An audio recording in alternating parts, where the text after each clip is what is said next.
UMAR Ahmed, IFL TV, MTK Global. I'm lucky enough to be joined by George Groves. Firstly, George, congrats on the newborn child. Boy or girl? Boy. Yeah? Obviously another incentive for you in the final coming up. Yeah, that's it. Yeah, another reason to keep working, keep winning. Firstly, you've had really good momentum. Chudinov, Jamie Cox, Chris EUBANK Jr. How helpful and important is that going into the final with Smith?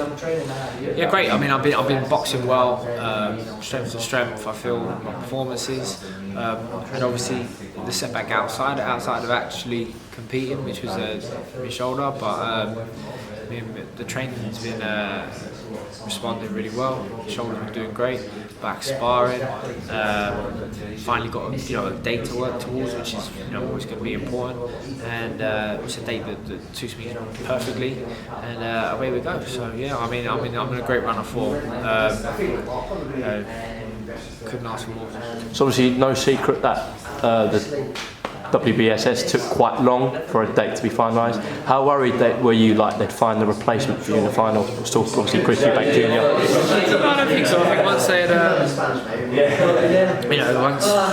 once they announced that they were extending the cruiserweight final because Usyk had elbow injury, then it was plain to see that they wanted the finals that the fight that everyone wants to see, fights their way to the final. So I knew it was going to be me versus Smith. Obviously, if it's a last minute injury, that's different. But everyone was aware of my shoulder. We were waiting for a date. So I think they had a few other internal issues probably to work out where it was going to be staged. Now that that's sorted, now that it's Saudi Arabia, they've announced a date and away we go. So yeah, to be honest, to and fro went at the start, but then once I realised Usyk was in, they were postponing, then we knew.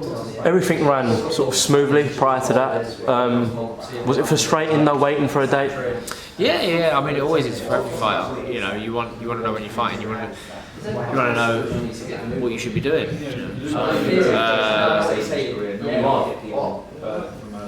It's always the case, Like I think apart from maybe Anthony Joshua, who has dates penciled in the book, they announce dates, fights ahead of fights, So other than that, everyone else is just playing by ear. Unfortunately for us for the tournament, we knew we'd signed up for 3 fights. The only thing we were waiting on obviously was the date. You touched upon your injury there. Is the shoulder 100% healed now? Well, yeah. I mean, it's I'm back sparring, which is the last phase of sort of the rehab and such. Still got to stay on top of it. Obviously, keep it strong.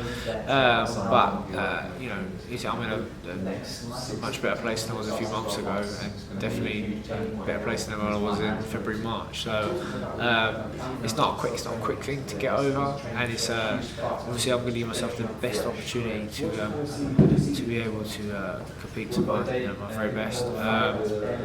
So yeah, it's still got a bit of work to go, but we've still got 8 weeks to go. So everything's on, it's got on schedule. So. Yeah. Obviously, you're a big super middle yourself. Callum is a very big super middle. Have you been sparring sort of bigger guys because of Callum's frame? Yeah. So we got Chris Smith in. He trains with us anyway. He's a cruiserweight. Cruiserweight, 6'3", 6'4" on a good day. Something I don't know. He's a lump. Very good left hook. Boxes a lot can replicate Smith quite well. So that's who we've had in this week. We've got our own some other guys as well. You want to be able to have fast guys as well. So it's going to be difficult to find someone so big who can stay quick. But at the same time, Callum Smith, he's got fast hands when his hands go. He's got slow feet. So you don't really need a lightning fast guy to prepare you for Smith. You do need a big target, someone who you can. Find a home for, adjust the distance, and beat him with his. Obviously, going to have longer reach, so beat him in that game as well. I think it's fair to say, in terms of pedigree and experience, obviously you can't really compare you and Callum.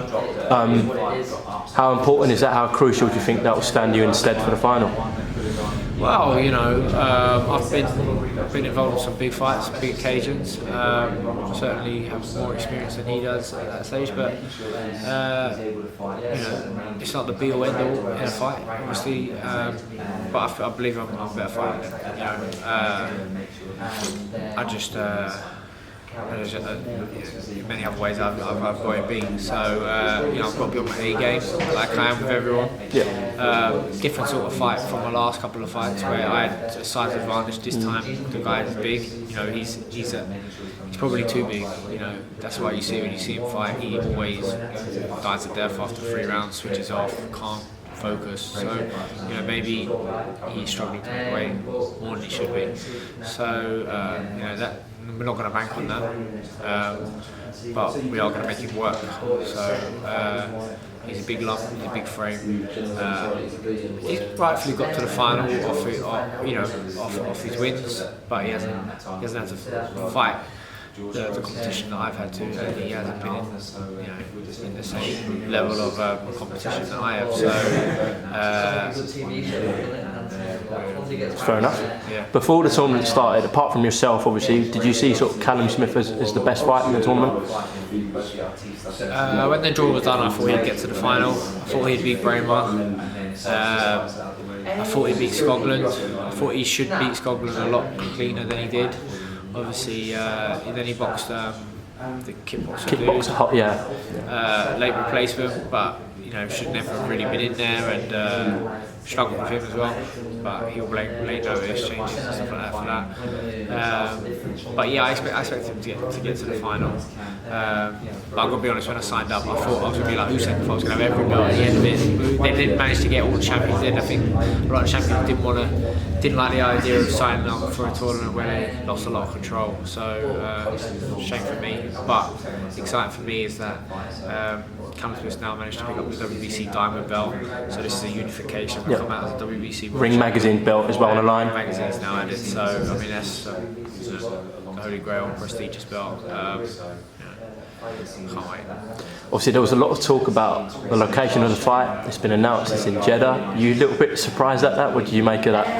No, I wasn't surprised because I sort of found out that through the grapevine that Saudi Arabia were in the running for hosting a final. This was back,